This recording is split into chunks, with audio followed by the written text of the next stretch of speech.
Winning cures everything. Now for your hosts, Gary and Chris.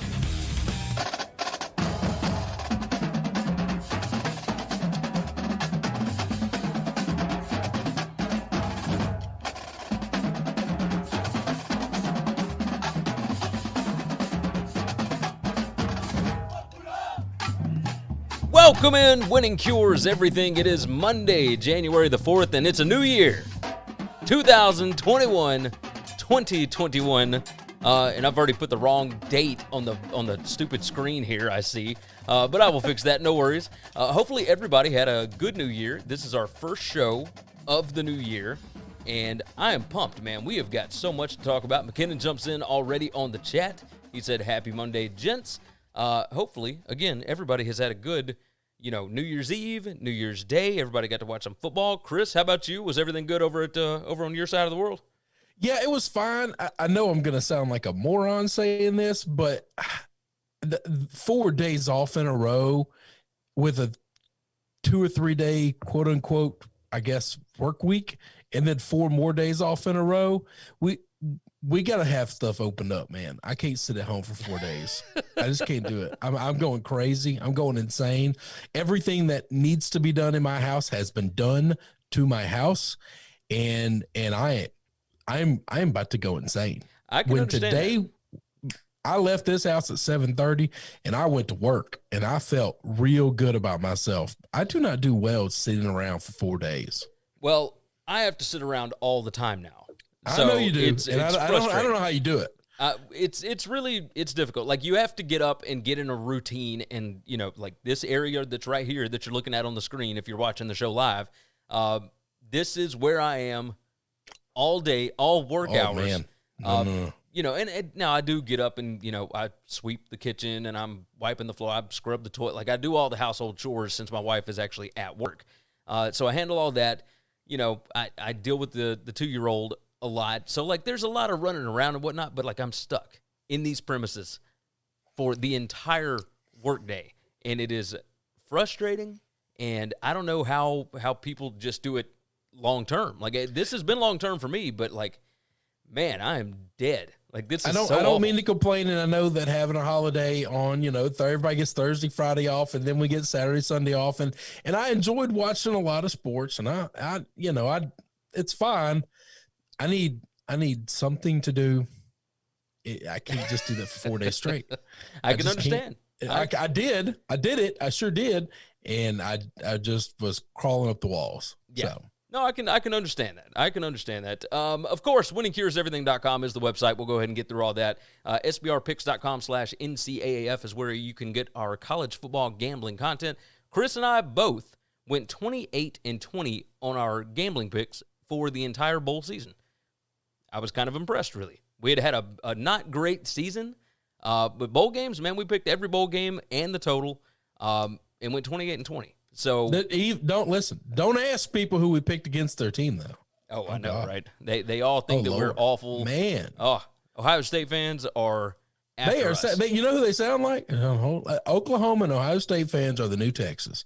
Y'all some thin-skinned sons of bitches, boy. You need to get a little body butter and put on that ass. You raw. You got that right. It's raw. It's a little frustrating to hear that because, like, obviously, we like all these teams, but, like, nah, we don't. All right, maybe them. We don't like them all, but we show them all least a little bit of respect. I do. I know. I do. Listen, I don't have anything against the fans. Yeah, there's certain schools I don't like, and it's okay if you don't like my school. I encourage it. We shouldn't like each other's schools. We should compete against one another, but we could treat each other with dignity. Yes, we could treat one another with respect. But why do that? Why do that? Let's just shit on one another. That's a valid point. That's a valid point. I'll tell you, that's what I did. I spent the last 4 days on Twitter more than I've ever spent in my life, just kind of going at people who wanted to go at me. Well, cheers to you. I'd stayed off of it because I didn't want to deal with it. So, cheers to it. I was bored. I had nothing else to do. I said, well, there you go. We're going to fight. Let's fight. Let's fight. Let's get after it. We'll just do it in a public forum. Let's go. Andres Morales said, Happy New Year, fellas. Happy New Year to you as well, and to everybody else that's watching. Happy Monday, fellas, from Michael Fritz over on Twitch. He said, how about those Aggies? Hey, Aggies almost got caught. Like, that was a scary game. No. We're fine. It happened. Yeah, it did happen. And you know what? 14-point win. They covered. Felt good to me. So, however, the over hit by half a point. So we missed that one. Oh, it's terrible. But either way, we are all good. Let's start off with this. Your plus 1,100 ticket cashed for the Washington football team. How do you feel today? So it made me really happy. This was a fun win. This is why you take long shots. And so for those that don't understand, betting chalk is boring to me. And yes, people who bet chalk win more than me because I don't do this for a living, and I'm not going to do something boring with my entertainment time. I'm going to take dogs that I like. Before we get knee deep in it, for anybody that is listening for the first time, because we do end up having a lot of new listeners, almost every episode. Come on. Chris put a ticket down plus 1,100 in week 3? It was somewhere around week 3 or 4. I don't even remember. Yeah, when you saw that the NFC East was pretty trash. I thought the NFC East was trash, and I think my football team has the best defense. Yeah. And I think they have the best coach. I'm going with that because I didn't believe in any quarterback that was out there. But, I just said, let's do this. And I did, and I believed in it, and it hit last night, and it hit so nice. It was so sweet. So sweet. So Washington wins the NFC East, and we'll get into more NFL stuff later. The question right now that I have about that ball game, why did the Eagles take Jalen Hurts out and switch to Nate Sudfeld? Now, was it as simple as, hey, if we lose this game, we are guaranteed a pick between 4 and 6, but if we win, our pick will be somewhere between 7 and 10? Well, it's not guaranteed between this and between that. It was locked in because everybody else was finished playing football. That was the last game of the season. Nothing else could be moved. They were going to be 9th if they won. They were going to be 4th or 5th, wherever they are now, if they lost. I don't think it was as simple as that. Maybe it was. I'll tell you who I'm not crying for, and this has nothing to do with the fact that I had a ticket on this. Okay, is it the Giants? You won 6 games, you sorry bastards. 5 of those 6 games were against the NFC East. Yeah. You swept the Washington football team. Congratulations to you. You swept the Dallas Cowboys. Congratulations to you. And you went 1-1 against the Eagles. I am really sorry that you won one other game the rest of the year and you want to be crowned division champions. Cry me a damn river. If you win one more football game against any one of the shit teams in the NFL that are floating around out there, then you're not in this situation, okay? Yeah, that game wouldn't have mattered. Because you have the tiebreaker with Washington. But instead, you wanted the Eagles to help you out so we could, for the first time in NFL history, have a 6-win playoff team. Whew. Cry me a damn river. Nobody cares. This is not the Eagles' fault at all. I'll tell you this. Listen, nobody likes crapping on the city of Philadelphia more than me. But this is not the Eagles' fault. Nobody owes you an apology. Exactly. You're not the victim of anything. Michael said, I think the draft pick definitely played a part. Giants can't say anything. Win some more games, you bums. Yes, That's it. And I don't know why else you do it other than for the draft pick. But I'll tell you this, that it wasn't guaranteed that they were going to win the game if Jalen plays. It was just going to be a lot closer. See, that's why I asked the question to begin with, because I don't know that Jalen Hurts was playing bad. But no, he wasn't playing bad. He played a pretty decent game. Yeah. But at the end of the day, it was ugly. It was sloppy. It was 2 bad football teams that are below 500. Exactly. That was your Sunday night football game. How crazy is that? And you know what I love the most? I love Al Michaels and Chris Collinsworth are secure enough in their jobs that they don't give a damn. Oh, yeah. They don't give a damn. They flat out laughed at that football game. And everybody else not named Tony Romo would be fired this morning for what those guys did. And those guys said, we don't care. We're the best show on TV every week. You ain't doing nothing. That was a shit game you gave us, and we're making fun of it. And I think that was actually part of the intrigue for the game. Because as I was watching, like, the jokes were definitely flying. They made the game pull better. any punches. They didn't try to go, oh, yeah, one of these teams is going to be tough for somebody to beat next week. No. They didn't do any of that. They laughed at the game. Them laughing at the fact that the Eagles jumped off sides late in that fourth quarter to basically give the game to the Redskins. Yeah. I almost died with both of them going, oh, my God. Oh, my God. It's like, you got one job. Like, come on. It's just ridiculous. It was a laughably bad football game. Oof. That's probably how this NFL season should end. I think that's probably fitting. So I think you're right. And very happy for Alex Smith. Oh, very much happy so. For Riverboat Ron. Oh, yes. Yes. This was, and he came out today. He said, I'm not going to apologize for winning. Like, that's ridiculous. Why should you apologize for winning? Exactly. Jesus. Exactly. Let's jump into the Texas stuff right quick. And, all right, so I figured we're going to spend a little while on this because I want to dig into this because this was weird. This was strange timing. So Saturday, we get the breaking news Saturday morning right off the bat that Texas has fired Tom Herman. So let me go through the timeline of exactly what went down in the last month, okay? I wrote all this stuff down, tried to get my thoughts together, and get it all figured out. December 12th, Chris Del Conte, and I'll just call him CDC from here on, he came out, made a statement, and it was very vague. It was very bland. All this, Andres, we'll get to you here in just a minute. He said Tom Herman is our coach. And that's basically what it was. Like, you know, we're going to talk about everything at the end of the season. We're going to talk about this and that, like whatever. It's like, well, the season's over. Like, all you got is a ridiculous bowl game left. December 12th is when he said that. Then 247, like Horns 247, came and asked him to be more specific. Hey, what do you mean Herman is going to be your coach in 2021? And he said, yes, Tom Herman is going to be our coach in 2021. And there was no, you know, as of right now, yes, or anything like. It was just, yes, he's going to be our coach in 2021. December 16th, they signed 18 players. About half of them are blue-chip athletes. That is a top 20 class. Now, after that, about 2 weeks later, they play the Alamo Bowl. 55-23 win over Colorado. Sam Ehlinger gets hurt, but Casey Thompson comes in, looks awesome. He was 8 out of 10 with like 4 touchdowns. I mean, it was just ridiculous, right? Like, it looked like the future was bright. So this was a hype kind of night. Like, okay, we're moving past all the bad stuff. Now Herman's got one more year, at least. Let's see what happens with a new cast of characters, because we know what Sam Ehlinger is. He's been the quarterback the whole 4 years that Herman's been there.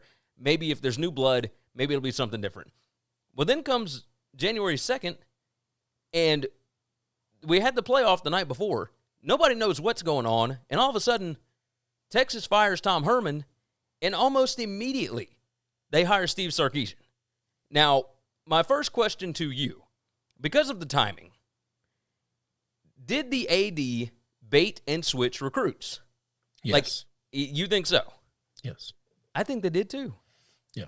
I think if they have any good bones in their body, they will release these kids from their letter of intent and let them go wherever. They don't have good bones. And I don't know why they would do that anyway. But because the people who run college sports are terrible people. Okay. It's just ridiculous. The problem is, why do we have these rules in place? Why is it a college kid, not even a college kid, a high school kid can sign a piece of paper, says this is a contract, and I'm agreeing to go play for this coach at this school, and I'm going to go get my education there. And that is an iron, but for no compensation. No compensation. You can say it's education, that's fine. You're getting an education, and you're going to get my talents. And that's it. And that is ironclad, cannot be broken, unless the school chooses to break it. But a coach can break his contract. The school can break their contract with the coach. And both of those parties are highly, highly compensated. Agreed. I don't understand this. You get to shop at the company store. You get to buy only what we sell. That's your compensation. But these other two individuals get insane amounts of money for the work you do, and their contracts are funny. Their contracts are just pretend. Well, Tom Herman got a $15 million buyout. His staff got an extra $9 million, so that is $24 million that they are paying coaches not to coach, along with whatever they're paying Steve Sarkisian. My other question that I had, and I have my own thoughts on this, did the AD have anything to do with the hiring and firing? And I'll tell you right up front, I do not believe that he did. We all know how things are run at Texas, or at least we get the gist of it, right? The boosters run that program. And, we'll get to why Herman was fired and all that here in just a minute, but I don't think that Chris Del Conte did any of that himself. I think he was told, hey, you're firing Herman and you're hiring Sarkisian. I think that's what happened. So I don't know that it was necessarily a bait and switch. I think he did bait and switch the players or the recruits because he didn't want to miss out on the recruiting class, because we all know that that's how football teams are built. That's right. However, I don't know that he necessarily did it on purpose. I think it's very possible that he thought Tom Herman was going to be the coach next year. Like, is that crazy to think? Do you think No, see, I don't know. I feel like you don't fire Tom unless you know you've got Sark and you know that deal's done. The reason it happened so quickly is because we're firing him. That probably is true. He didn't think he was going to fire him. Okay. Yeah. He didn't think that a booster or whoever pulled the trigger on it, whoever runs things down there, they probably didn't believe they were going to fire him. But at the end of the day, you did. And you do need to let these kids out of their contracts if they want. Now, they might love Texas. They might have had a great time all the times of their life going up to Texas. You know, you don't take recruiting visits only your senior year. Many kids that are top tier blue chip athletes, 4 stars, they go junior year also. They've been to Texas. They've seen what it's like to go to games there. If you love it, then they'll still want to be there. Okay. Yeah. If you want to play for a guy like Sark, then they'll still want to be there. I think this is a whole lot of, the left hand and the right hand are pretty much the same, Yeah, I'm with you there. I don't really understand the hire, and I don't really understand the enamored with, Sark, but that's okay. Well, we'll get to that here in just a second. Maybe he'll be a lot better. This next one I want to talk about is, it is ugly when you fire a coach and then have one, like they basically hired a coach while they still had a sitting head coach. Yes. That is typically a no-no. For other schools, that could hurt them down the road. Now, I'm curious, will it hurt Texas down the road if Sark fails, which it's very possible that he could because of all the stuff that's going on there. Is there a chance that this could end up hurting their candidates, like their pool of candidates going forward? No, because people are always going to want to go play for a big boy school that's got the blue blood background to where if they win, they're never going to be left out. They're never going to be Northwestern. They're never going to be, 5-0 and barely cracking the top 25, and other teams are 5-0 and they're all in the top 10. They're never going to be that. I think you're right. So people are unless the framework of college football drastically changes, we're not losing that at all. Okay. And don't think that this is a college only problem. The NFL has this going on right now in Jacksonville. Oh yeah. Yeah. Like they have not fired Doug Marrone, and they have been negotiating with Urban Meyer this entire time. I do want to talk about that. And I'll tell you this, I think this thing happens all the time. I've told you, if I was ever an athletic director of one of these colleges, I would openly do this, but I would be honest with my coach about it.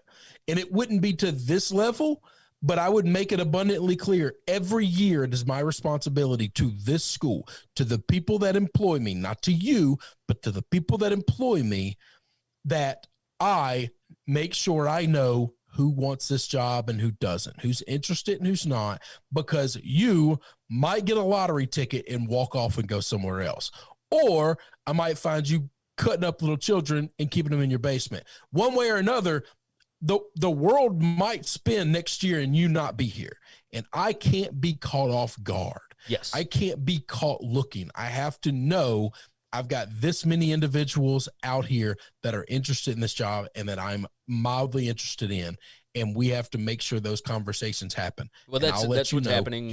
When you're in trouble, you'll know. And when you're not in trouble, you'll know. We have to have a trust relationship to where I can't get caught with my pants down. Because if you walk away to the NFL or you walk away to a bigger job, I can't leave this school screwed. That's what's happening with Alabama and Bill O'Brien right now. Like Saban and Bill O'Brien already talked back in November whenever he had lost his job with the Texans, about him coming on as OC if Sark were to leave, because he'd already been brought up for a ton of jobs.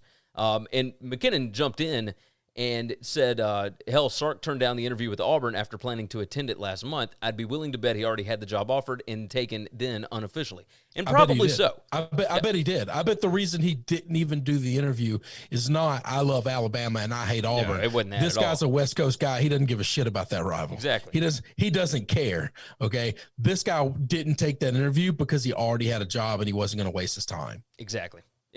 Michael says the NCAA motto is do as I say, not as I do. It's a bunch of hypocrites. Michael said Texas can do whatever they want. No coach or player is going to turn them down.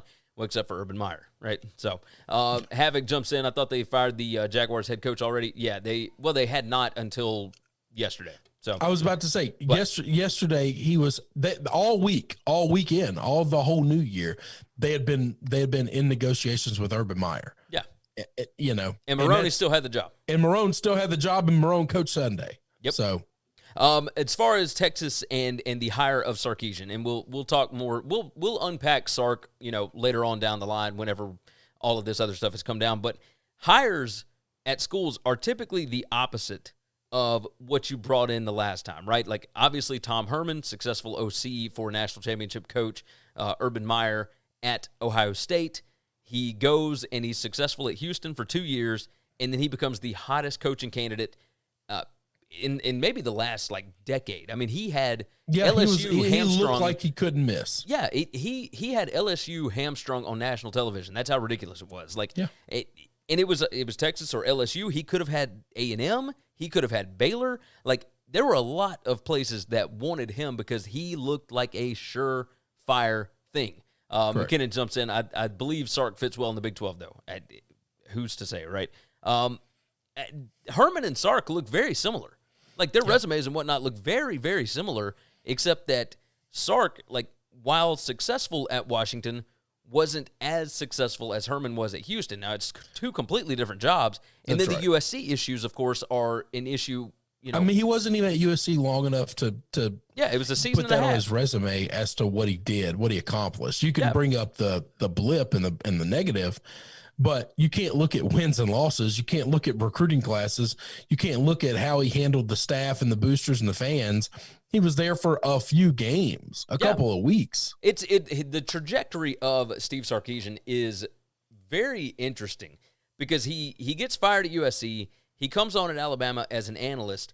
Lane Kiffin leaves, or Saban gets him out of there the week before the national championship game. They bring in Sark to run the offense for one game, and then Sark gets hired to run the offense for the Atlanta Falcons. He gets fired after 2 seasons that were not great in Atlanta. He comes back to Alabama as OC after Brian Dable leaves to go, and he may end up as a head coach in the NFL with what he's doing with the Buffalo Bills. But Sark comes into Alabama for basically 2 seasons and looks great and gets the Texas job. He got fired in the NFL. He was fired from USC, and he has the Texas job. And it is insane to me. I did not know who would fit this Texas gig. I don't know that Sark necessarily does, but Sark and Herman are insanely similar. They look like they're the exact same guy. Yes. I just don't understand it. I don't either. All right, so let's talk about why Herman was fired. Look, we can talk all we want to about the program wasn't progressing or he didn't win enough or whatever. Yes. Do you want to do what Jesse Palmer did? Do you want to talk about how he never developed a quarterback? Because I'm pretty sure Sam Ehlinger's a pretty good quarterback. Sam Ehlinger's pretty good. Maybe the best quarterback they've had since, I don't know, Vince Young? You think I think he's okay. You think Colt was better than him? I think Colt was better than Sam Ehlinger. Ehlinger had his flaws. He's not a great passer, but that's not what he did. Ehlinger, but to say he was fired and beat that horse for about 2.5 hours on ESPN on one of the most watched halftime shows in the world. To say he was fired because he couldn't develop a quarterback. That's when absurd. He had one of the top 3 quarterbacks that the Texas had the last 10, 15 years. He only had one quarterback for 4 years. Yes, and he developed him. Yeah. The guy got really good under him. I don't understand what the hell Jesse Palmer's talking about. It wasn't Sam Ehlinger that lost them football games. No. Like, it wasn't that. There were a myriad. Anyway, that's just me. That's just me punching up to guys bigger and more famous than we are. Totally fair, right? I don't believe it was that. I don't believe it was not winning enough. I don't believe it was that there wasn't progression, right? Because Texas is in a much better state right now as a program than they were like the last however many years of Mac Brown and then through Charlie Strong. Like, it's just a better program. There's a better team. That's right. So, I don't believe it was that. I think it was a combination of nobody liked him there, and he didn't have any equity left to be able to get another season, and the eyes of – nobody's talking about this for whatever reason, but the eyes of Texas fiasco that went on, all of the protests and everything else that happened before the season, Herman sided with his players, and that's not a terrible strategy. However, when Sam Ehlinger is the only one out there doing the salute and standing for the eyes of Texas and all that kind of stuff after the Oklahoma loss, it was done then. There was nowhere else to go because the boosters stand for that. And when you ain't on their side, you got major problems. You better be winning Big 12 titles and national championships. Otherwise, they're going to find a way to get you gone. And I think that's really what happened here.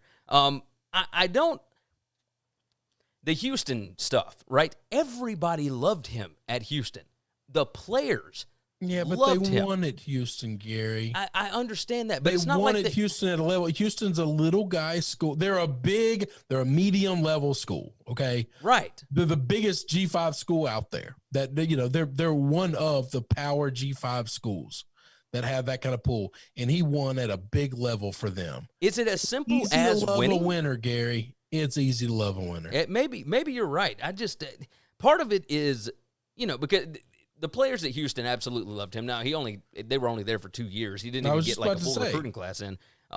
They can't you cannot act like an underdog at a big time program. The way that he acted at Texas was the way that he acted at Houston. There was no progression. Wait a minute. Whoa. Dabo Swinney has made a complete living acting like the victim and the underdog at the biggest bully in the ACC and one of the biggest bullies in all of college football. I'm going to tell you. Don't get me started. You can't act like a victim. Hold on. Listen, in America, everybody gets to be a victim. That's what we do. I'm going to tell you a secret. Okay. Clemson ain't Texas. Okay. They're not. It's not the same thing. Clemson was little old Clemson for a long time. Now, the roles have obviously reversed, right? Because he hadn't changed his story yet. Oh, I don't know about that because think about all the smack he was talking before the CFP semifinal. I guarantee you he's still preaching, woe is us. Oh, he'll probably go back to it now. Us. Yeah, 100%. He'll go back to it now, even though they are the favorite, going into next season, right? They got a proven quarterback. They got all this. Clemson will be fine, obviously, and we're going to talk about our CFP breakdown here in a minute. But when you are at Texas, you cannot act like you are at Houston. It's just not the same. And I don't believe that the players that are at Texas are the same as the players that you recruit at Houston. It's just not the same.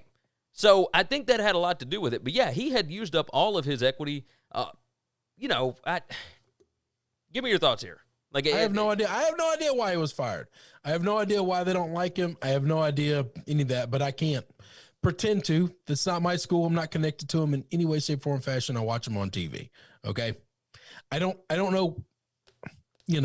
When I heard his record at 32-18, I thought, 4 years and 18 losses is kind of a lot for a big school. Yeah.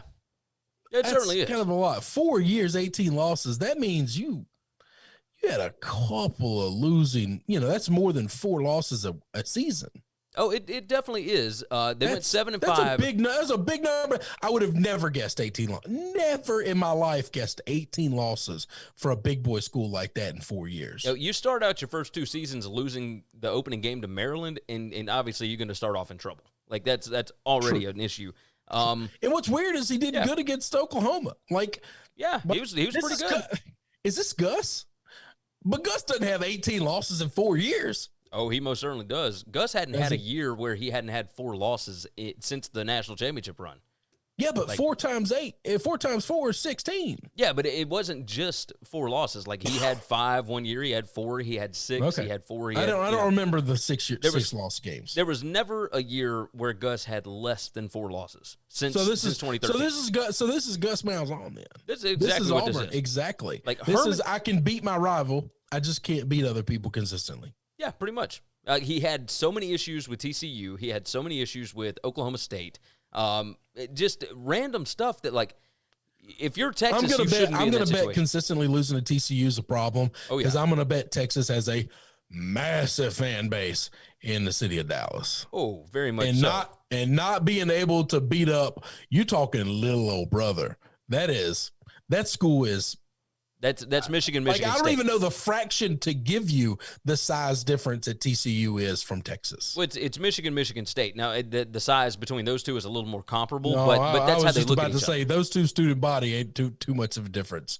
Not these two, though.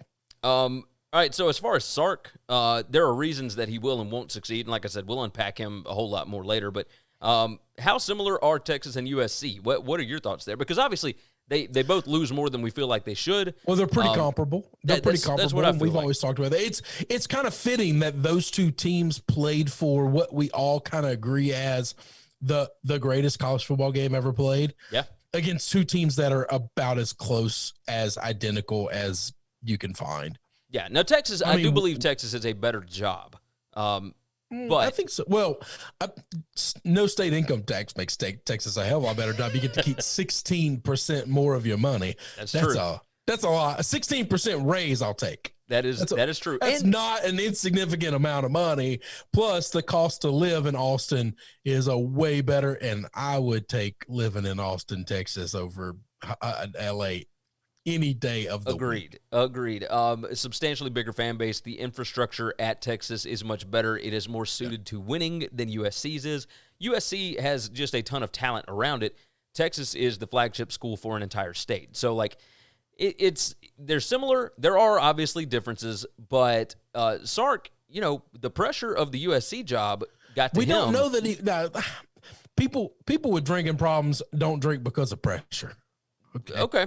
Like that, he wasn't drinking on the sidelines because of pressure, because he was stressed out and trying to mellow out. He was drinking on the sidelines because he had a drinking problem. Oh, no, that's 100% true. Yes. Like that, now, but he did talk about the pressures of the job at USC, which is what makes this so crazy. He did, because that's exactly what I would say if I was caught drunk at work is, God, the pressures of this job are just so much, because it's real hard to look somebody else in the face and say, I got a damn problem.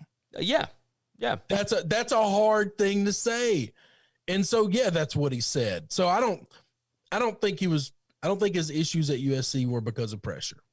I just don't. Yeah, maybe I'm wrong. I could be wrong. I believe you. But I do not think they were because of pressure. I think that's what you say when someone puts a camera in front of your face and tries to ask you to justify or explain your actions. I think that's what you do. Yeah. No, I'm with you. I'm with you. And Michael, I'm not faulting him for that, by the way. I can't say I wouldn't say the exact same damn thing. Oh, yeah. I'm going to come up with an excuse to justify my problem so that the whole world doesn't just see me as a piece of shit with a problem. That is a valid point. That is a very valid point. I'm curious because of the way that went down. I'm curious why Texas would feel like this was a home run, right? Yeah, because it's that time heals everything, man. We have seen too much, and look at the offense this guy's has. And all I know to say is, I'm gonna make fun of you boys, but it's easy because I get to punch up. We are now seeing the talent Alabama had on that football team last year, and for y'all to miss the playoffs and finish 14th in the country is a damn shame. And there's no reason Sark should be hired a year after that. That's I would agree with that. I would agree. There's just no justification. You say we lost Tua. Yeah, but you got this other guy that's probably going to be a better professional quarterback than Tua that took over. So you should have went backwards none. That's had better numbers. Yes, that has been a better quarterback than Tua. So you can't say, oh, well, we lost Tua. No. Everybody who comes in to play behind Tua seems to be better than Tua. So I don't know what that says about that kid, but neither here nor there. All I'm saying is look at the talent they've got this year. Add Waddle to it, which they haven't had most of the season. Yep. Add Judy to it. Add Ruggs to it. I don't know what in the hell we're talking about. How Steve Sarkisian lost the only 2 ranked teams he played, losing to LSU. You don't really fault him. No. That's about as even as a matchup there ever was in last year's game. Okay. Losing to Auburn, not being able to score 50 on Auburn last year, shame the hell on you. That's on Steve Sarkisian. So Sark did score enough points in that game to be able to win. 45 points, you should be able to win, especially against Auburn, especially against Bo Nix, right? So defense had a lot to do with last season. However, I'm with you. I'm 100% with you. Like, it's not like they should have put up record numbers last year with the amount of talent that was on the team. The talent that he has at Texas ain't going to be close exactly to what he had at Alabama. So he better be a hell of a schemer. No, he better be able to draw up some X's and O's, or he's sitting on a lottery ticket.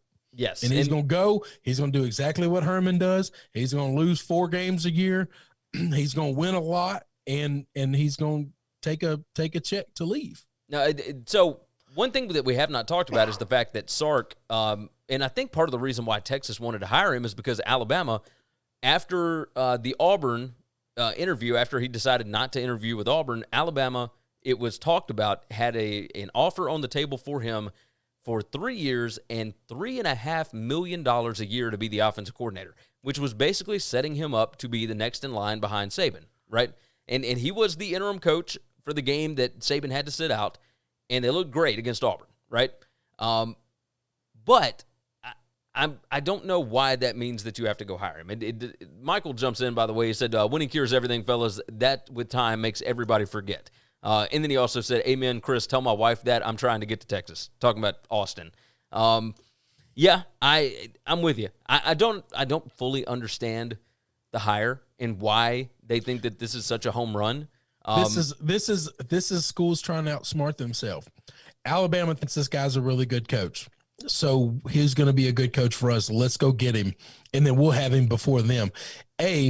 Let's say he's really successful at Texas. If Saban hangs it up, he's leaving Texas for Alabama if they call. That's going to happen. All the Texas fans are going to get real salty about that. I think there's no way in hell that happens. And I don't know that it does happen. I think if he builds something at Texas, he may not want to leave it. But who knows? You might be right. The Big 12 is an easier path, and it's always going to be an easier path. That's not changing. So okay. I might be wrong on that. So Birdie, by the way, said, good afternoon, men. Great hit on Washington. Chris, Ben jumps in. Who should be at Texas? I don't know who should be at Texas. I will tell you this. The fact that Sark and Tom Herman are basically the same kind of guy, I would have believed that, one, they would have gone after a more proven head coach, right? Because you can pry some guys away, whether it's Matt Campbell, whether it's Mario Cristobal, whether it's whatever. Somebody that has been a head coach at a high level before that knows this. Like, too many. Listen, this is the problem with schools, big boy schools, having pride and ego as a school, as a fan base, as an administrator at one of these schools. It would be a slap in the face to most of Texas to go across the conference and hire somebody else's head coach, because we should have been able to get them before that. We should have foreseen they were going to be this. And I don't understand that. Okay. I just want to do the best job I can do. And one of the reasons I've been successful, in the corporate world and now in owning my own business, is I have no ego at all. Did we win? I mean, I literally watch Moneyball and hear, Brad Pitt say, did we win? Yeah. Hang up. Like, I don't care who got the credit. I don't care that they're making fun of me when we win. It doesn't matter. Did we win? Yes. That's all that matters. Yeah. So if I have to go hire some little old school's coach away, and I should have, we shouldn't have to go get their leftovers. We should get whatever you want to say, because I've heard all these schools say that to begin with. They all say it. They all say it all the time. I don't want to go across division and hire somebody else's coach. because it's not a pride thing, or it's not a we don't mess with each other coaches thing. It's usually we shouldn't have to go get little brother's head coach. I will tell you this. I am friends with an Alabama fan that hated the Nick Saban hire. Yeah. Because we don't need LSU's retreads. Yes. And I said, you are out of your mind. How stupid do they look? It's ridiculous. Well, now they're proud, and now they're happy, and now they blow the guy. But at the end of the day, if it's the right move, you make the right move. No one cares anything else. Yeah. I don't care about, and you know me, I talk to you this all the time. I don't care about optics. I don't care. Well, no, it looks bad. Is it the right thing to do? Yeah, but it looks, I don't care. I don't care that it looks bad. I don't care that it's the wrong time. Whatever you got to do to win. I don't care. It doesn't matter. Win. Just win. Win. There's never the wrong time to do the right thing. It's just, is it right or is it wrong? Is it going to make us better or not? Does it make me look foolish that I missed the first time? I don't care. It doesn't matter if you missed the first time. Just hit it this time. I'm learning from mistakes, and I'm trying to get better. And that's what we all should be doing. That's what these programs should be doing. And they shouldn't care about things like optics. And they shouldn't care about things like timing and is it the right time? And say another. No, then just do it. Just do what you want to do. Agreed. Birdie said Bill O'Brien should take over Texas. I don't know about that. I mean, don't get me wrong. I think he'd be successful. This, Bill O'Brien was a pretty damn good college football coach. Yes, and he was. He inherited the shittiest situation anyone could ever imagine in the history of coaching. Yes, and outside of maybe the famous guy, which I should know this name by heart, and I don't, that took over Marshall. That's literally the list. Green Man jumps in, by the way. Chris, could you recap as to how you were spot on with your Ohio State versus Clemson prediction? Oh, wait, you were way, way, way wrong. Never mind. Why does everybody attack you? I had the same thought process. If you just looked at the ball games that had been played, it looked like Clemson was the better football team. Just because we got it wrong. Gary, you're bringing rationale to a conversation. But I don't understand why they go after you and not me. I don't understand it. What is it about you that they want to attack? I'm really good at taking bullets. I guess so. It's really just ridiculous. Casey jumps in. Bears made the playoffs. Called that one. Yeah, we're going to talk about that here in a minute. We're going to go ahead and do our CFP breakdowns on what happened in the semifinal games. Let's go ahead and dive into it. We won't spend forever on it. We'll start off Alabama 31, Notre Dame 14. Look, this was an Alabama crockpot. This was name your score. This was Alabama realized very early on, hey, we don't have to pull out the entire playbook. We don't have to pull out most of anything. We can take this easy. They got up 21-7, so they were up 14-0. And at that point, all the extra stuff you just toss back in the folder, right? Notre Dame comes back down and scores, makes it 14-7. Well, then I'm talking 4 plays. 4 plays. And they go right back down the field, make it 21-7, and then basically it was ball game over. Now, they did miscalculate a few things. They made some mistakes towards the end of the first half when they could have gone, let's see. They could have gone up 28-7, and they messed up because they didn't get that first down. They didn't get whatever. They made some mistakes and didn't score at the end of the half. They also got the ball to start the second half, and they went super conservative for whatever reason. With that, they did end up going up 31-7. I will say this. Ian Book looked shell-shocked on the first drive. You could see it almost immediately. The Clemson athletes, very similar, but it looked like he expected something different from Alabama, and I don't know why that would have been, but he looked shell-shocked immediately. It's proof, again, that the way to beat Alabama is having playmakers that can win one-on-one matchups, and Notre Dame did not have those at all, at the receiver position, at the tight end position, any of that. The running back, the running game was pretty good, but it wasn't great. Mac Jones, 25 out of 30 for 297 yards, 4 touchdowns. That's about as efficient as you can get. Najee Harris, 15 carries, 125 yards. Devontae Smith, 7 receptions, 130 yards, 3 touchdowns. He was absurd. Najee's hurdle over cornerback Nick McLeod. Nick McLeod, Chris, is 6'1", 200 pounds. And Najee Harris jumped over him and did not lose stride. McLeod went high to try and tackle him. It wasn't like he went under him. He went high to try and hit him, and Najee jumped over a 6-foot man. It was believable. So basically, there was nothing in this game that we didn't expect, right? Was there anything that happened that you like? We both said that Notre Dame would cover. We both said that it would be an under. We said this would be a low scoring game. We said Notre Dame would cover. Yeah. And this game and Alabama would at no point in time be in danger of losing it. Yep. And that's exactly what happened. That was a consensus, and at no point in time, if Alabama would have went up 28-7, I would have gotten worried about the cover, not the over. And then, Alabama stumbled and came out really conservative after the stumbling, and I just think, I don't know. It was never in doubt. I feel like stumbling going into halftime, Nick went into halftime and put a halo around Sark. Probably so. And said, hey, win the game. Yeah. Win the game. Quit screwing around.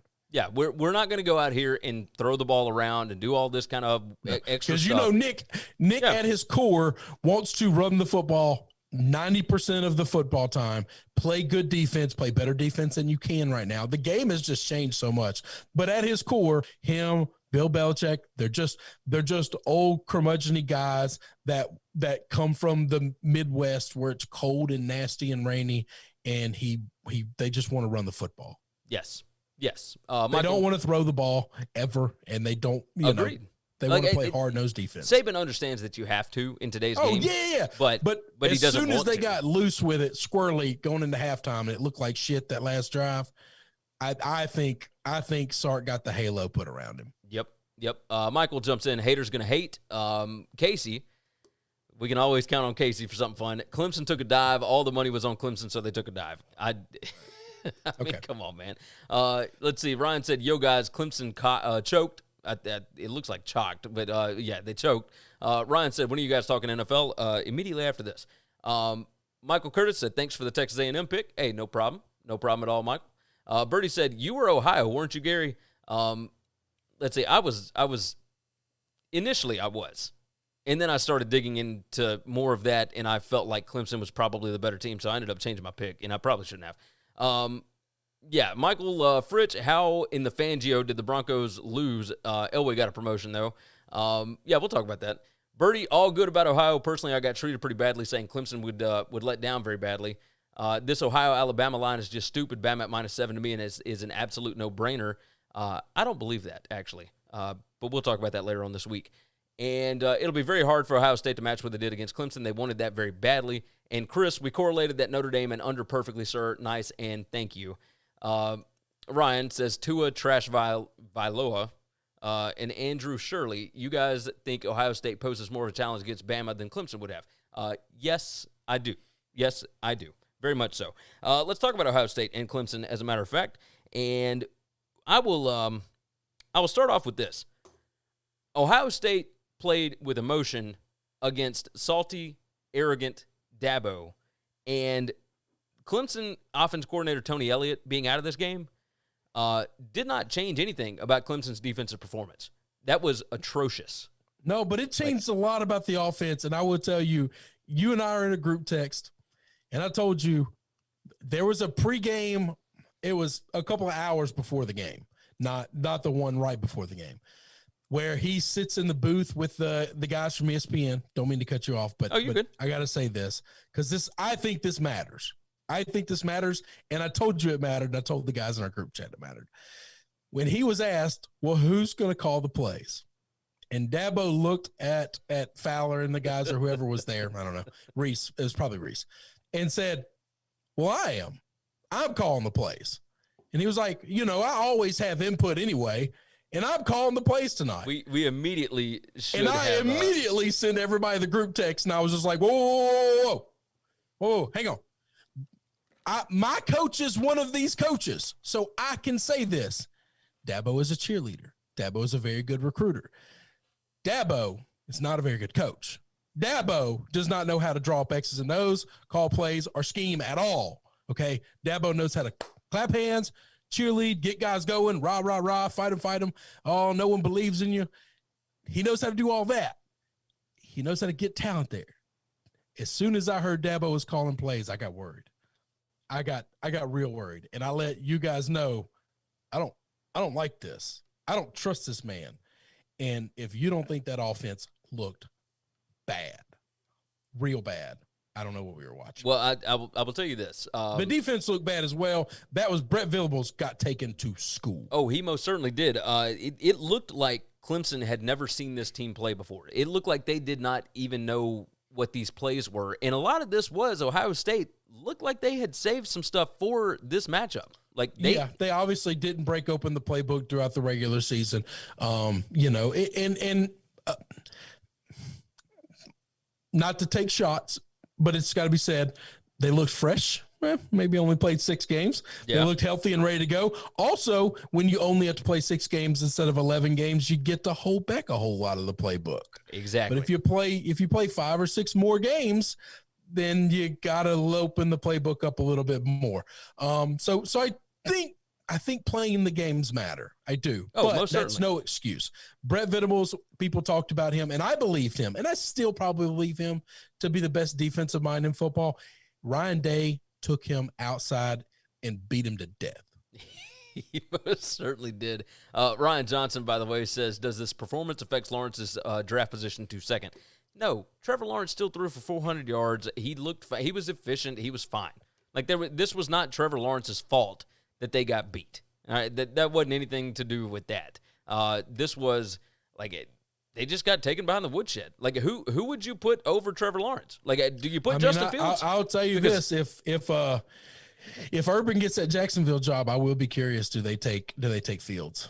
Well, but Urban never coached Justin Fields. Doesn't matter. He still recruited him. Not really. I mean, Fields he was wasn't at Georgia there when the transfer happened. No, he was already gone. Oh well, then maybe he has no ties to him. I don't know then.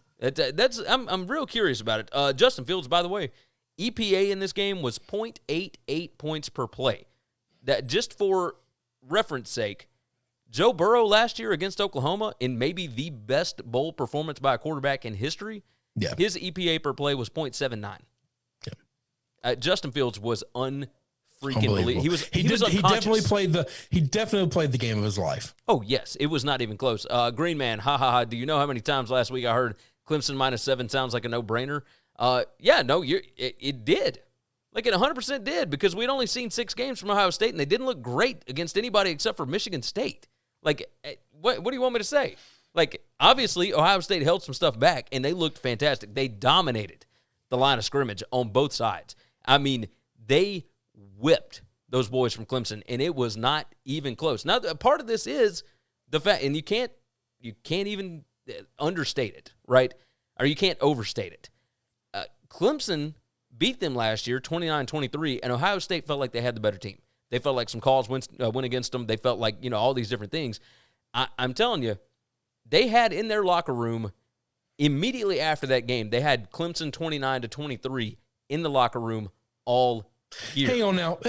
So I saw all that, and I saw all that. Listen, if you need motivation in a playoff game, you don't need to be playing football. Okay, I don't disagree with that. So the reason I don't put any stock in motivation, and maybe I'm wrong for that. All right, maybe I am wrong for that. Maybe I just trust people to show up and do their job and actually care because this shit matters. Okay, for an exhibition game, it don't matter. Playoff games, this game matters. All right, in Clemson, the fact that they were snide and pompous and arrogant shouldn't matter. Okay, it just shouldn't.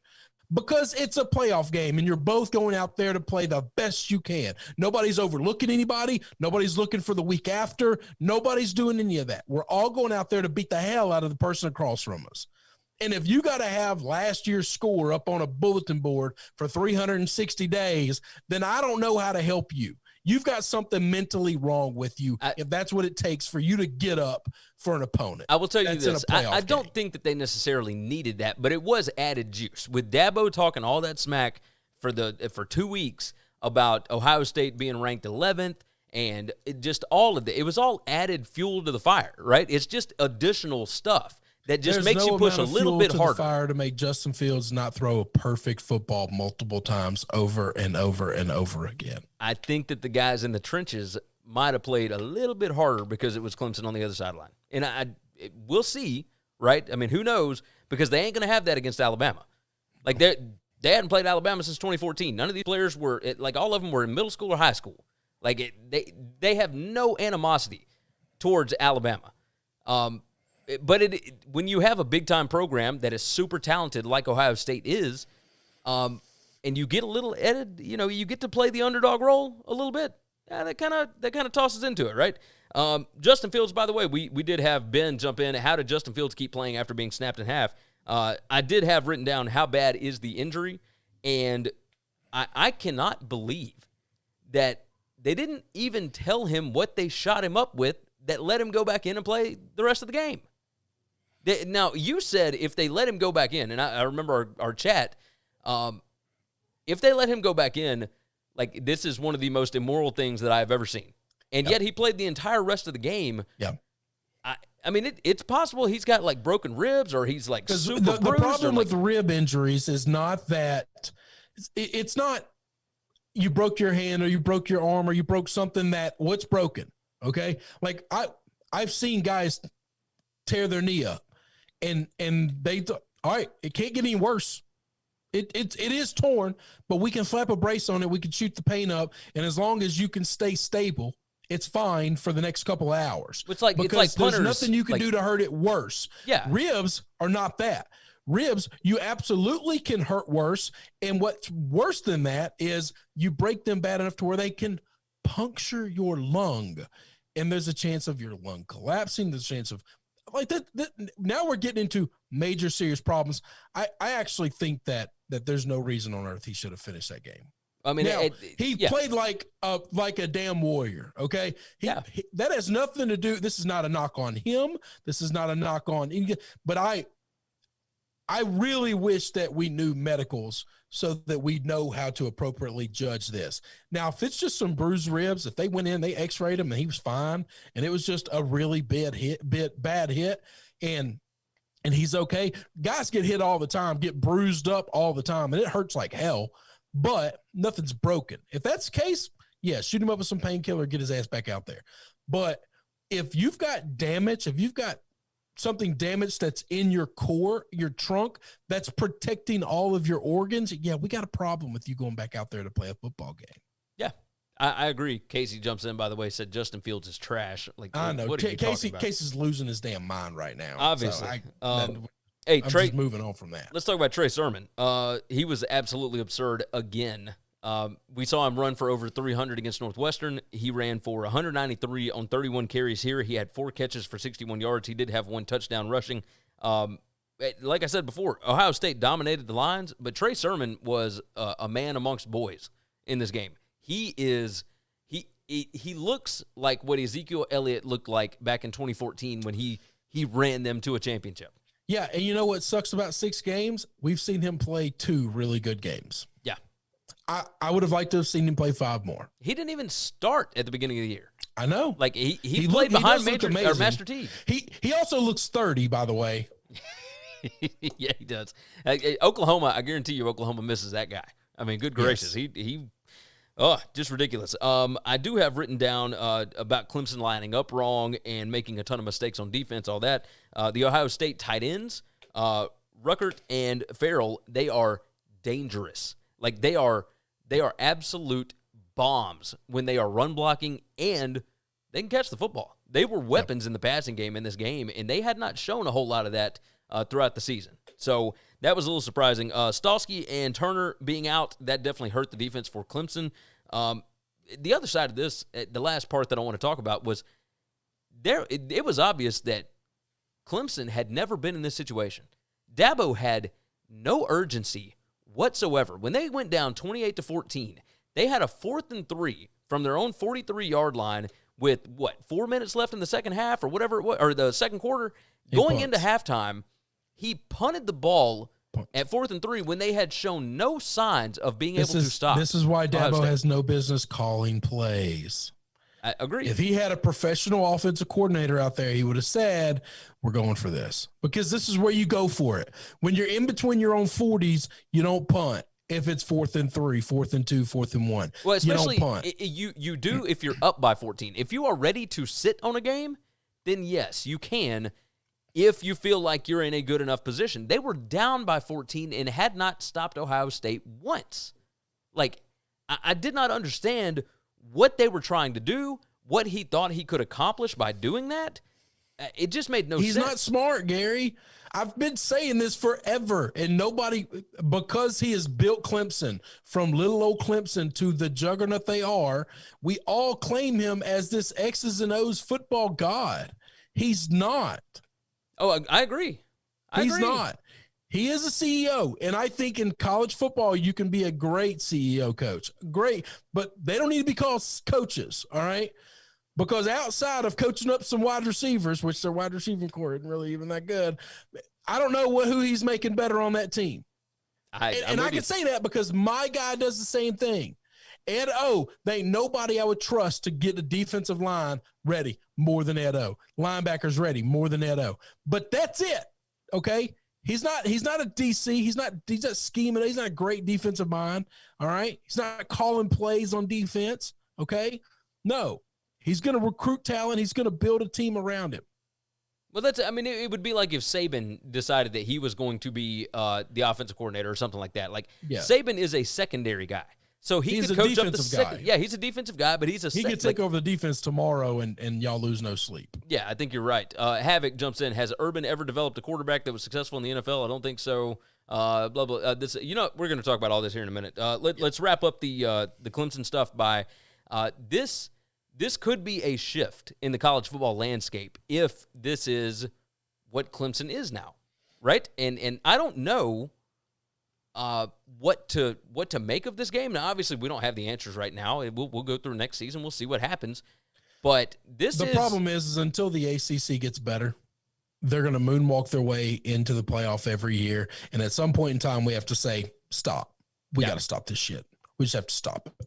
And now, if they continue to win, then they need to be challenged at some point in time throughout the year, though. Yes, what I'm saying is if they win in the playoffs, right? Because they've won 2 of the last 4 national championships. Like they played for the other 2. How much of that is they are rested and they don't have to show a lot of the playbook all year because they have to win a game a year usually.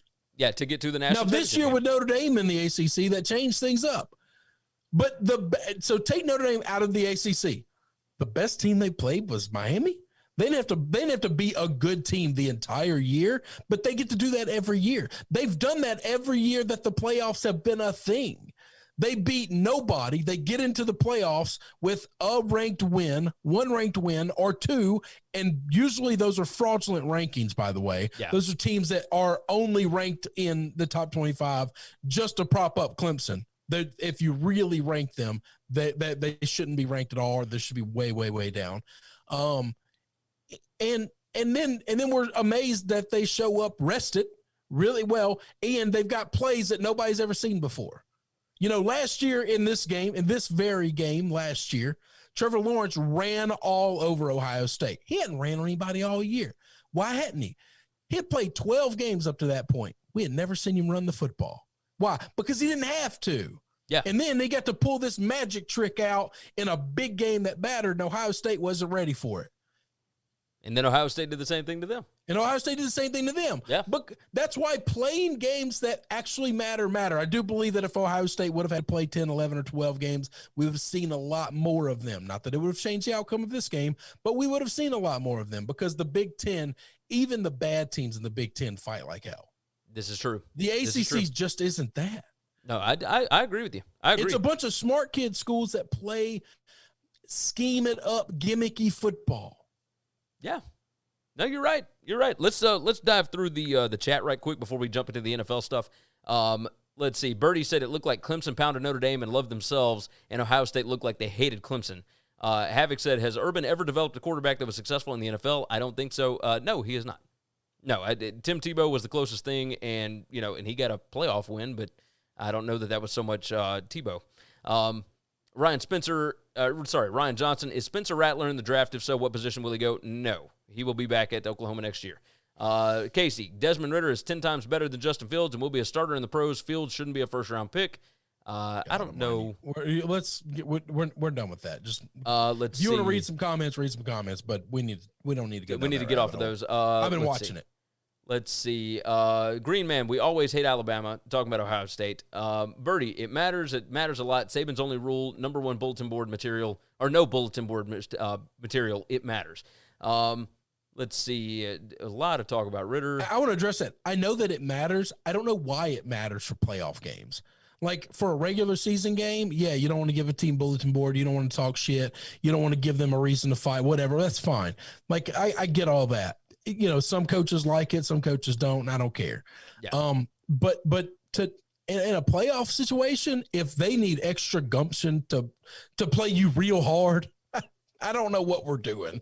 I'm with you. Hey, Ryan wants to know what we did for New Year's. I drove 4 hours to my in-laws and sat with my wife when everybody else went to sleep and watched Letterkenny until the clock hit midnight. I gave her a kiss, and then we went to bed. I watched MASH until I fell asleep on the couch, and my wife came and woke me up at 11 o'clock and said, hey, the TV's still on. And I said, okay. And then I went to bed. Man, you know, we used to party.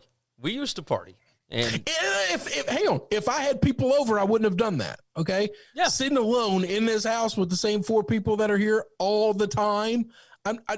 How is that? There's no party in there. Okay. That's true. Booze in that situation would be not a good thing. I agree. Drinking by yourself is not nearly as much fun, although I tend to do it on the regular here at the house. So I'm okay with doing it, but I need to be outside by myself. And we had a bunch of rain and junk, it was nasty. And it was nasty. Yeah, so it was bad. Ben says the ACC and Pac-12 especially are not good, and they'll keep getting worse.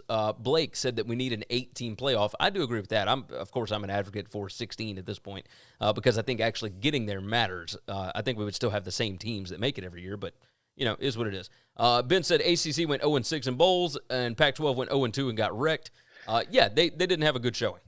So, and Big 12 showed up well. Like, they went 5-0. We hadn't really talked a lot about the other bowl games, but, you know, Big 12 looked good, I guess. Like, is it more important? Hang on. So, regular season football matters. Bowl games don't matter, right? They're exhibitions outside of the playoffs, correct? Unless your conference does really well, and then we want to shift narratives. But hang on, I agree regular season games definitely matter, right? Everybody's really trying to win all those, correct? 100%. The Sun Belt went 3-0. You went 0-3 against the Sun Belt in games where everybody was actually trying. In games where not everybody's really trying, you go 5-0. I think that's a damning indictment on your conference. I would agree with that. Yes. Michael Curtis, Ryan Day is a very underrated coach, product of University of New Hampshire. Plus, he went to high school 2 blocks from my house. He's from the Coach Mack tree. I don't know he's not underrated at all. No. I think people think he's probably the best play caller in all of college football. He's been that for the last 2 years at least. What first Coach year, Mack, we didn't know what to think of him. What Coach Mack is he talking about? I thought he was from the Chip Kelly tree. I don't know the answer to that. There's no way he's a Jim McElwain guy, right? No, it's got to be a different Coach Mack. Nobody would say they were from a Coach Mack tree for McElwain. Yeah. That's not true. Luke LaPointe said, could they do what European soccer does? Best team in each group of 5 should trade places yearly with the worst team. Hey, we've talked about that. That's, God, what is the word? Relegation. Relegation, yeah. No, we would love that. I think it'd be great, but the contracts are too ridiculous, and it'll never happen. So, Boom City Bush said, what's up, gentlemen? Nice to see him in here. Of course, Michael said, Saban is like Bill. You shut your mouth and you play. Don't give the enemy any added motivation. And Casey said it needs to be 16. Let's see. More teams in the playoff would decrease the opt-out, to my opinion. I do agree with that. And Havoc says, I was surprised how well Army played considering their weight regulation disadvantage. Army looked good. Army had a chance to win that game, man. Golly. Oh, yeah. If it wasn't so damn rainy, I'd have been there. Yeah.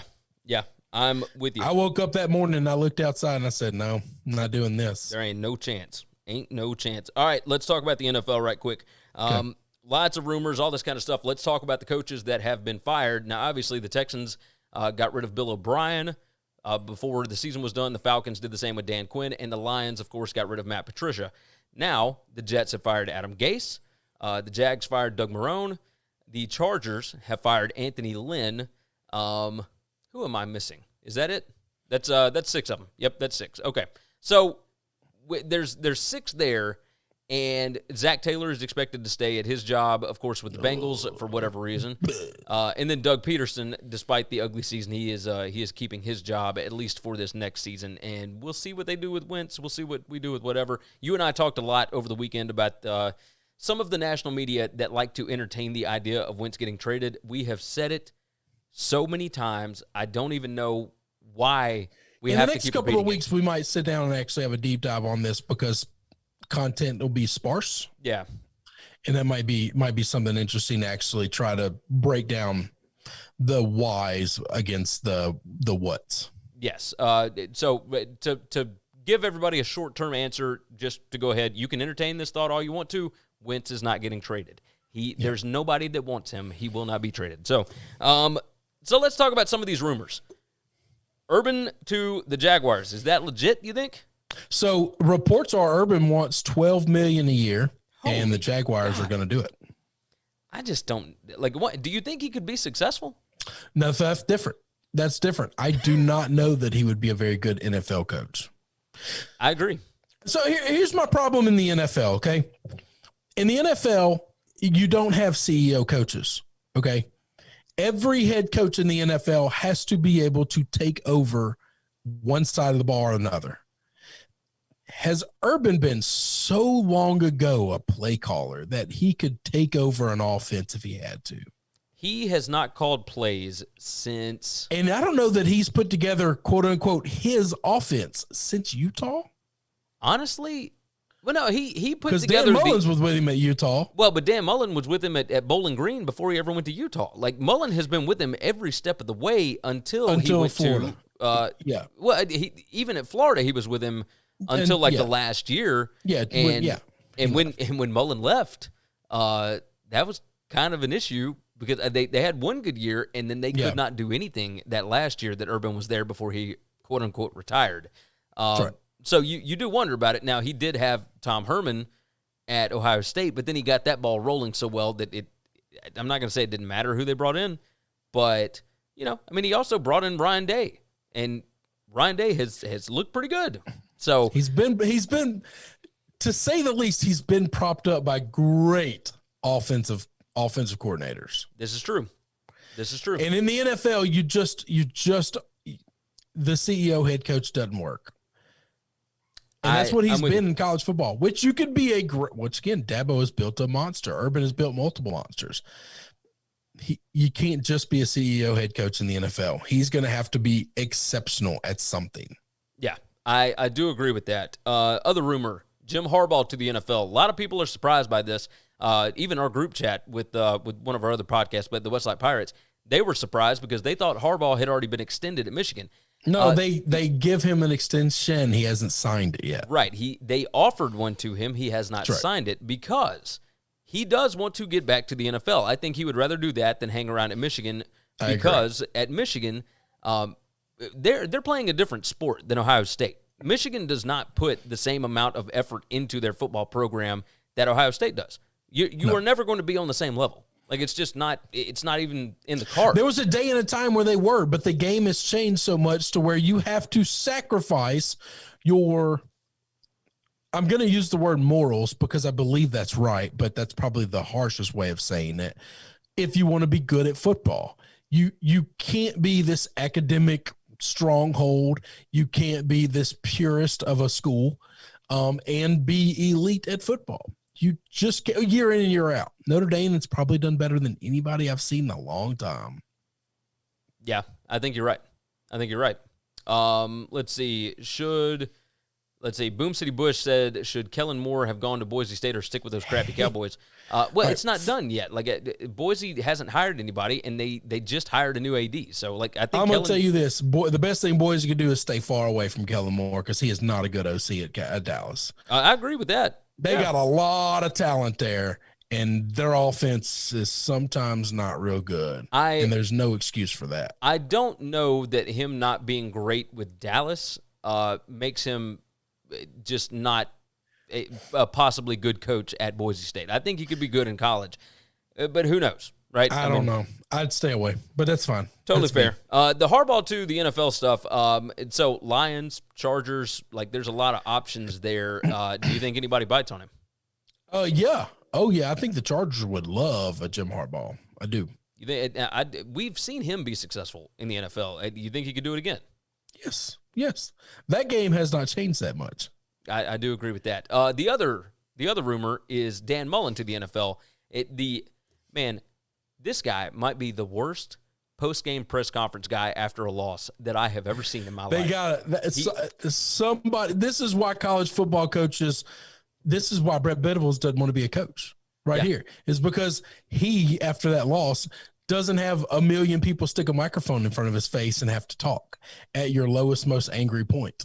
Yeah, and Mullen has had that multiple times this year.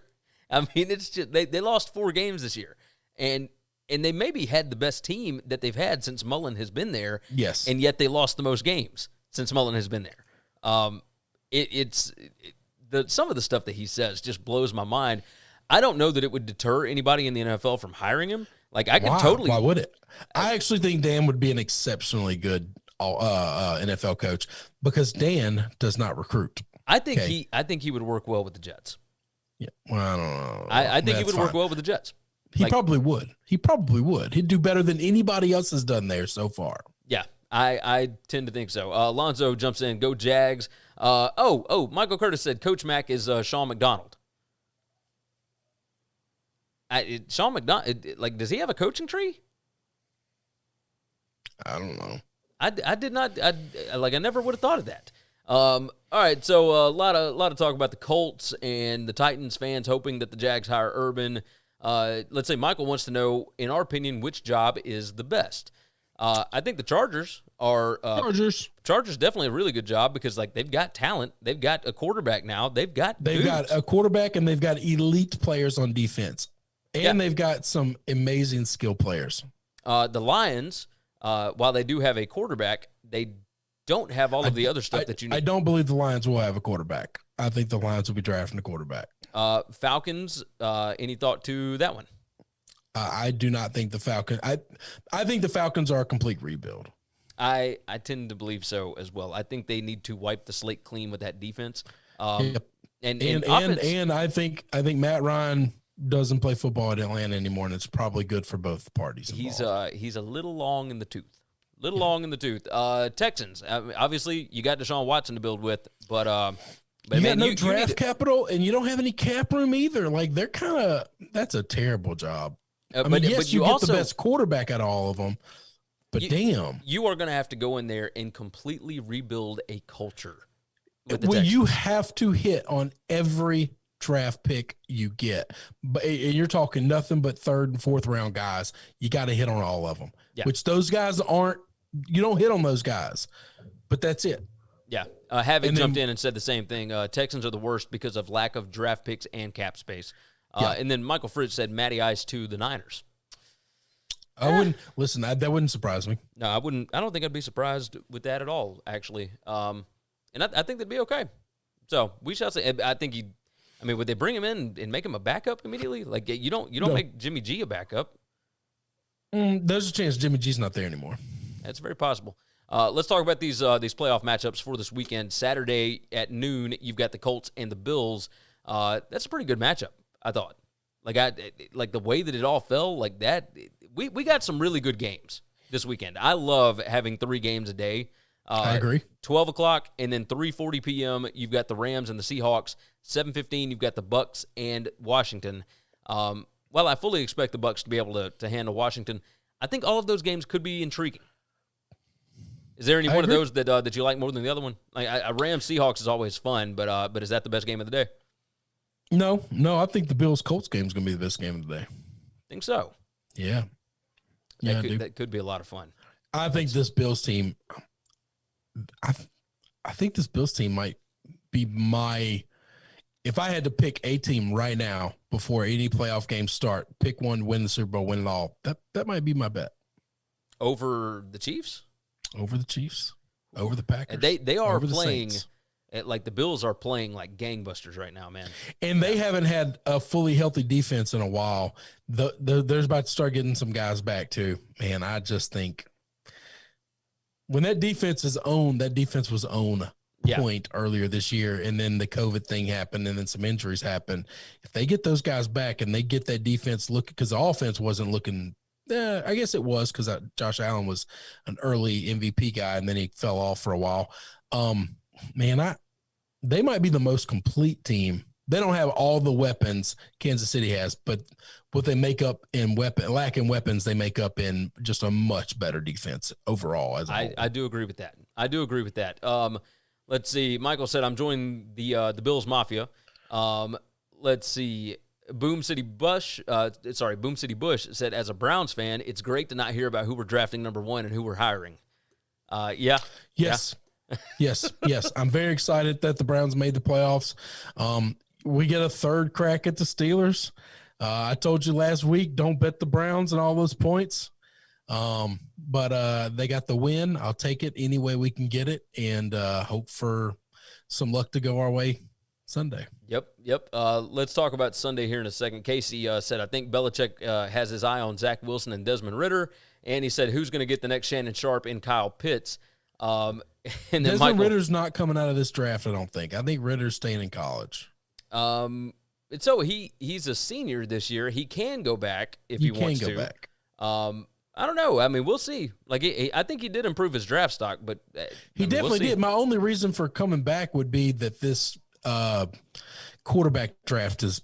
I mean, like I said, there's 7 dudes that'll go in the first round, and that's not naming him. Yes. No, I agree. I mean, that's the only thing. Michael wants a video of you jumping through a table with the Bills Mafia. That you won't get. I won't do that. Sorry. Let's talk about the Sunday games. The noon game on ESPN is the Ravens and the Titans, and the Ravens have in the past they ruined many Titan seasons in the playoffs until last year. And the Titans got them. This is kind of becoming a playoff rivalry. It is. You remember all the Ray Lewis against Steve McNair and all that went on back, late 90s, early 2000s. I'm going to tell you, I know that my game is on during this one. This is my most intriguing game of all Wild Card weekend. No, your game is not on during this one. Oh, no, it's on a Sunday. Oh, yeah. No, it's on Sunday. So the 12 o'clock is Ravens-Titans. 3:40 is Bears at the Saints. I think that we like the Saints quite a bit there. I'm not interested in that game at all. Me either. I'm trying I'm really not at all. I'm trying to not crap on this Bears thing, but, man, this is the least interesting game out of all the playoff games. Hey, so did you see the article on Saturday that basically said – if Trubisky loses to the Packers, they might just go ahead and cut him at the end of the season, and then they still make the playoffs? Like, what in the world? Like, are they going to cut Nagy too? Because they made the playoffs. I don't think they're – listen, this needs to be the Tennessee Titans changed their life, okay, by firing a guy that made the playoffs. Yeah, that made it to the second round of the playoffs. And the Bears need to do the exact same thing here. I think so as well. Even with the Bears win here, like, I think we know what we got with Nagy. I don't see the Bears winning this game. Maybe that's why I'm not interested in it, is because I just don't even see that as a possibility. I think you're probably right. And then finally, your game, your boys, the Browns at the Steelers, 7:15 p.m. NBC. That is the last game of Wild Card Weekend. And, we'll see if the Steelers get some dudes back. They had a bunch of guys on the COVID list last week. And, obviously we're going to see Big Ben playing this week. The fact that Browns game was as close as it was a little disheartening, I guess, going into this one. I told you it was predictable to me, though. Yeah, no, I mean, you were right. You were 100% right. I was a little shocked that the Steelers even had a chance. They weren't missing anybody really except for Ben on offense. All the other starters played. But then on defense, it was, but Mason Rudolph is like, I don't know, maybe he just had a hell of a game, and I don't know. I don't know what to make of this game. I don't think our defense is very good. So, well, what do you think about? What do you think about this game? Like, we're gonna break it down, but like, I want to keep it close. I want to win the game. I don't know. Yeah, you keep it close in the fourth quarter. Give yourself a shot and remove my fandom from this. I would say take the points because it's more than the hook if you can get 3.5, or 4 or whatever it ends up landing on. But, this is the one game I don't have a strong feeling for. All the rest of them, I like my bets. I like my picks. I can understand it. So we will go through the picks and all that kind of stuff. We'll break the games down on Wednesday. Of course, tomorrow we are recording our college football playoff national championship preview for SBR. So make sure that you go over to YouTube, subscribe to SBR Picks over there, and head over to sbrpicks.com/NCAAF for our college football gambling content. Just because the season is over next Monday does not mean that we will be done there. We're going to put several videos, interviews, all that kind of stuff out on that channel. We will continue on with sportsbookreview.com, and make sure that you go over to winningcureseverything.com. We're going to go ahead and get out of here. We've spent a long time on this, about an hour and 25 minutes so far. But, my gosh, there was a lot to talk about, a lot to get in. Casey, of course, jumping in. Rams money line said his lock of the week. We shall see. But, yeah, you guys have been fantastic. We appreciate all of you. winningcureseverything.com. Make sure that you go and subscribe to the podcast. Leave a nice 5-star review. And subscribe on YouTube, everywhere else you need to subscribe. Of course, the live show, of course, Monday, Wednesday, Friday on Periscope, Twitch, Facebook, and YouTube. Chris, is there anything else that is urgent that we need to hit? No, I think we're good. Let's go ahead and get out of here. You guys are great. Thank you for all of the comments and everything. We hit over 100 again today. We can't thank you enough for that. Thank you for supporting us through another season. We're heading into year 5 now, so we appreciate you guys, and we will be back again on Wednesday. So with that said, take care of yourselves, take care of each other, and hopefully, we can cash some tickets this week. Thanks for checking out Winning Cures Everything. If you want to keep up with us, hit subscribe on YouTube or your favorite podcast app. Visit the website at winningcureseverything.com, or you can like us on Facebook or follow us at Winning Cures, at Gary WCE, or at Chris B. Giannini on Twitter. Share out the show, leave a nice review.